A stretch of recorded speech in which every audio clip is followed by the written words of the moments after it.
नमस्कार श्रोते हो. दीपक रेगे कथाकथन चॅनलवर तुम्हा सगळ्यांचं मनापासून स्वागत. श्रोते हो, आज तुम्ही ऐकणार आहात राजेंद्र भोसले यांच्या परतीचा प्रवास या कथासंग्रहातली कथा अडथळा. सुभाष शासकीय सेवेत कारकून.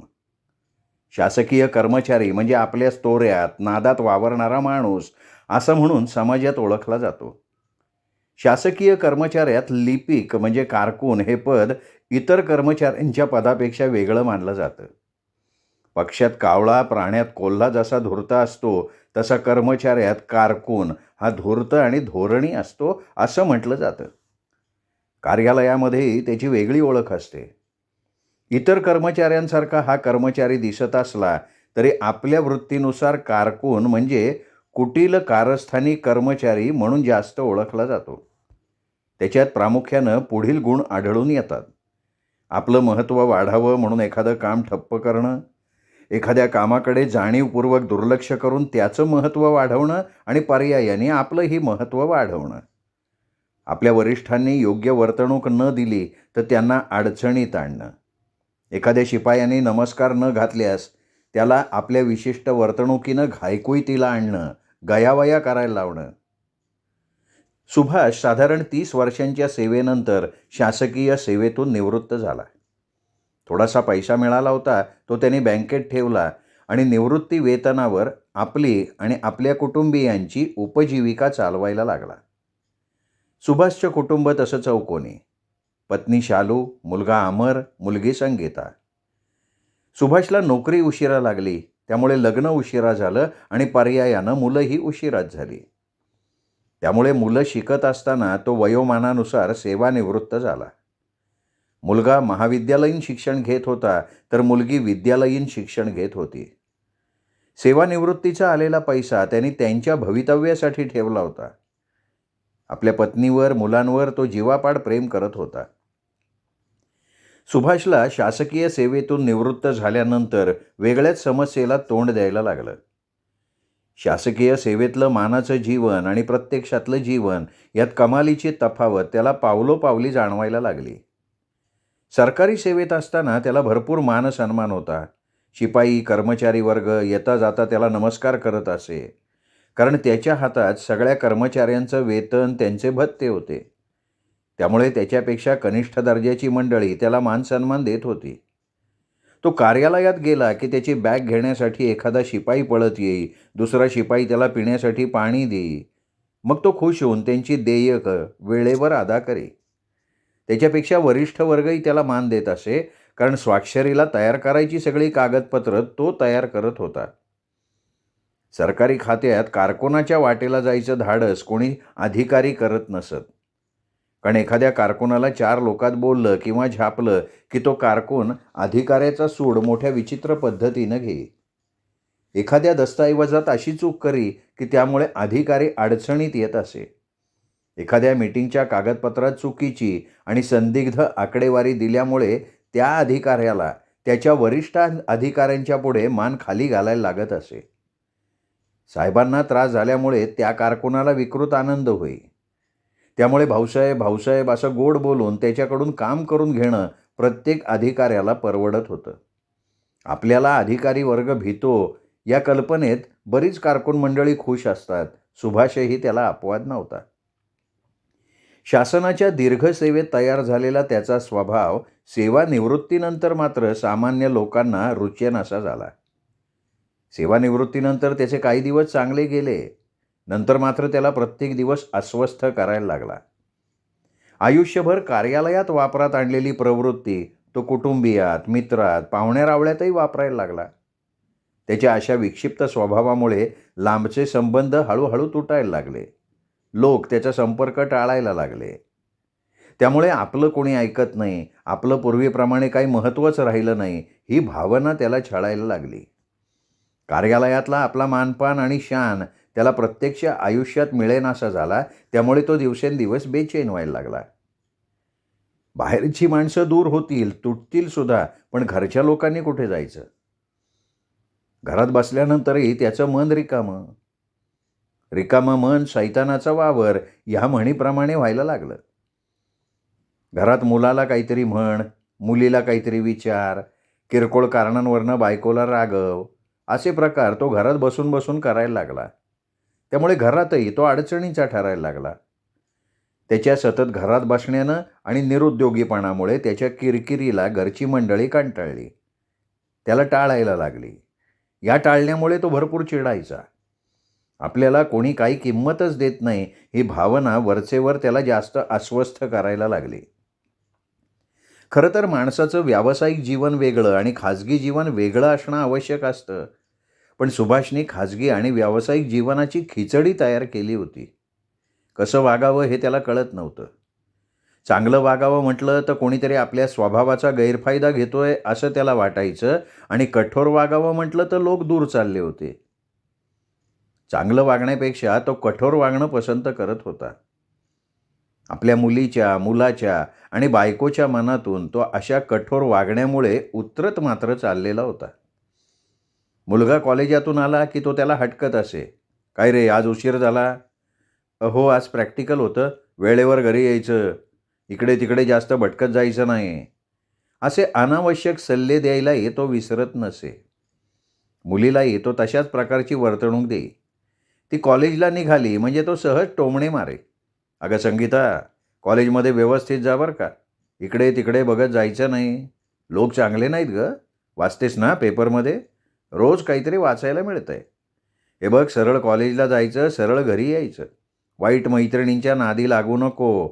आपण भलं आणि आपला अभ्यास भला यात रमत राहा." "हो बाबा." त्याच्या अशा वारंवारच्या सल्ल्यांनी कुटुंबीय मात्र त्रासून गेले.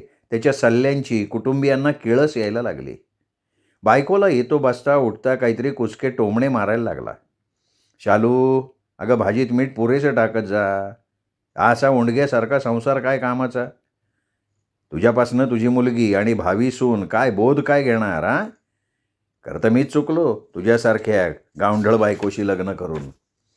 "हो बाई, करते. उगा गपचूप खात चालाव तुम्ही." हळूहळू बायको, मुलगा, मुलगी त्याला उलटं बोलायला लागले. इतके दिवस आज्ञाधारकपणे त्याचा शब्द झेलणारी ही मंडळी अशी अचानक विरोधात का वागू लागली या कल्पनेनेही मग तो व्याकुळ व्हायला लागला. त्याची मनस्थिती दिवसेंदिवस ढासळायला लागली. लोकांनी दुर्लक्ष केल्यामुळे त्याला अपराधीपणाची भावना छळायला लागली. दुर्लक्षाच्या दुःखाबरोबर आता त्याला अपमानाचे कटू घोटही पचवावे लागले. तो वैतागून म्हणे, "हे बघा, घरात माझं कोणी ऐकत नाही. माझी काडीची किंमत नाही घरात. मी या घरात राहणार नाही. हे घर मी सोडून जाणार आहे." या धमकीमुळे घरातले काही काळ त्याच्याशी नीट वागत, पण ही धमकी अखेर पोकळ ठरायला लागली. हा माणूस अशाच धमक्या देतो या कल्पनेनं त्याच्याकडे लक्षपूर्वक दुर्लक्ष करण्यात यायला लागलं. शेवटी त्याचे कुटुंबीय त्याच्या या छळाला कंटाळले. एक दिवस सगळेजण एकत्र आले. मुलगा, मुलगी आणि बायको सगळ्यांनी मिळून तो घरात नसताना एक गुप्त बैठक घेतली. "मुलांनो, मी तर खूप कंटाळली आहे. खूप कंटाळले तुमच्या बाबांच्या ह्या अशा वागण्याला. मला तर जीव द्यावासा वाटतोय कुठेतरी जाऊन." "आई, अगं असं काय? तू जीव दिलास तर आमचं कसं होणार?" "अगं संगीता, हे घरात बसल्यापासनं त्यांनी जीव नकोसा करून टाकलाय गं माझा. अगदी प्रत्येक लहान-सहान गोष्टीत लक्ष घालतात आणि काहीतरी कुचकं बोलत बसतात. त्यांचे ते बोल काळी चिरून टाकतात गं." "आई, अगं मी सुद्धा त्यांच्या वागण्याला कंटाळलोय. मी कॉलेज बंद करतो, काहीतरी कामधंदा बघतो. घरी आलेल्या माझ्या मित्रांनाही ते काहीतरी बोलतात गं. त्यामुळे माझे मित्र आता घरी यायचे बंद झाले. किती म्हणून सहन करायचं माणसाने? सतत आपल्या जुन्या काळात जातात आणि त्याची तुलना आजच्या काळाशी करतात. आई मला सांग, त्यांना त्या काळात चप्पल मिळत नव्हती म्हणून आम्ही ह्या काळात चप्पल घालायची नाही का?" या अशा आठवणी कधीतरी ऐकायला बऱ्या वाटतात, पण सतत तेच ऐकायचा कंटाळा आलाय गं. मला सुद्धा घर सोडून जावं असं वाटायला लागलंय." अमर वैतागून म्हणाला. "हो रे बाबा, वडील म्हणून किती सहन करायचं आपण? मलाही सारखं कुचकं बोलतात. सतत नीट वाग असं म्हणून त्यांनी मला अक्षरशः हैराण केलंय. आई मला सांग, मी काय लहान बाळ आहे का? मला तर ना त्यांच्या समोरून जायला सुद्धा अलीकडे नकोसं वाटायला लागलंय." संगीता ही म्हणाली, त्या दिवशी सगळेजण बसून सुभाषला चांगला धडा शिकवायचं ठरवतात. नेहमीप्रमाणे सुभाष बाहेरनं घरी आला. नेहमीप्रमाणे त्यांनी बायकोशी काहीतरी खुसपस काढलं. तोंडाला तोंड लागलं. बोलता बोलता तो रागाच्या भरात उठून बायकोच्या श्रीमुखात भडकावतो. याच संधीची वाट बघत असलेला अमर पुढे सरसावतो, बाबांचा हात धरतो आणि चांगला पिरगळतो. मुलगा म्हणून त्याच्यावर झालेल्या संस्कारांचा चुराडा होतो. त्याची ही सहनशक्ती संपलेली असते.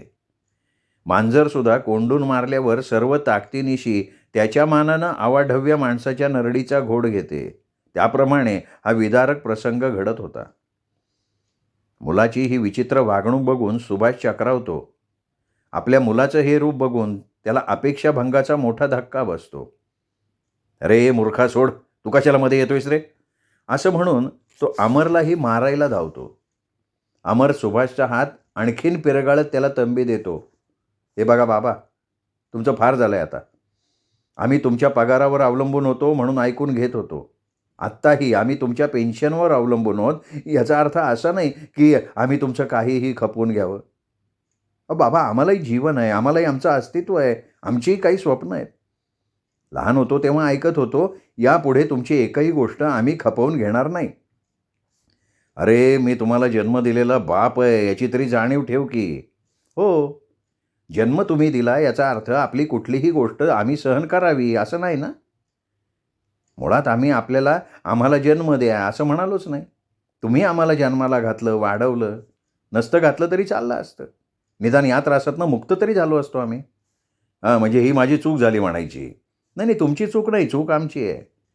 आमची चूक ही आहे की तुमच्यासारख्या पित्याच्या पोटी आम्ही जन्माला आलो आहे." संगीताही अमरला साथ द्यायला लागली. मुलांचे शब्द त्याचं काळीच चिरत होते. तो म्हणाला, "अगं बघ की तू, ही मुलं काय म्हणतायत ऐक. तू का गप्प? अगं तुझ्या नवऱ्याला इतकं टाकून बोलतायत हे आणि तू मुकाटपणे सहन करतीयस." आपल्या पत्नीकडे बघत केविलवाण्या सुरात सुभाष म्हणाला. त्याला वाटलं होतं निदान बायको तरी आपली बाजू घेऊन बोलेल. तर ती म्हणाली, "अगदी बरोबर बोलतायत मुलं. चुकताय तुम्ही आणि विनाकारण त्या मुलांना का दोष देताय? तुम्ही ना रिटायर झाल्यापासून अगदी चवच सोडली आहे.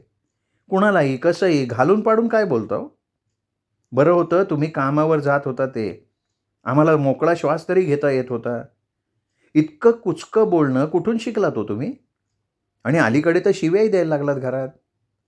हे बघा, तुम्हाला आम्हाला सांभाळायचं असेल तर सांभाळा, नाहीतर आम्ही घरातनं बाहेर पडतो. अमर आता कॉलेज सोडेल, कुठेतरी काम बघेल. मीही कुठेतरी शिलाई करून 4 पैसे मिळवीन. वेळ पडली ना तर कुठेतरी धुणी भांडी करीन. पण आता तुमच्या असल्या जुलमी सत्तेखाली आम्हाला यापुढे एक दिवस सुद्धा राहायचं नाही आहे." शालू ही जाम चिडली होती. तिचा संताप लाव्हारसाप्रमाणे बाहेर पडत होता. "हो बाबा, या जुलमी सत्तेपुढे आम्ही आता राहणार नाही. तुमचं घर, तुमची पेन्शन, तुमचा पैसा, तुमचं तुम्हाला लाख लाभ." अमर आणि संगीता एका सुरात बोलले. तिन्ही बाजूकडून बोलायला लागल्याने सुभाष शांत झाला. आपलंच काहीतरी चुकतंय याची त्याला जाणीव झाली. त्या रात्री तो जेवला नाही. रात्रभर विचार करत राहिला. खरंच हे तिघेही जण आपल्याला वैतागलेत याचा अर्थ आपलंच काहीतरी चुकतंय. तो आत्मपरीक्षण करायला लागला.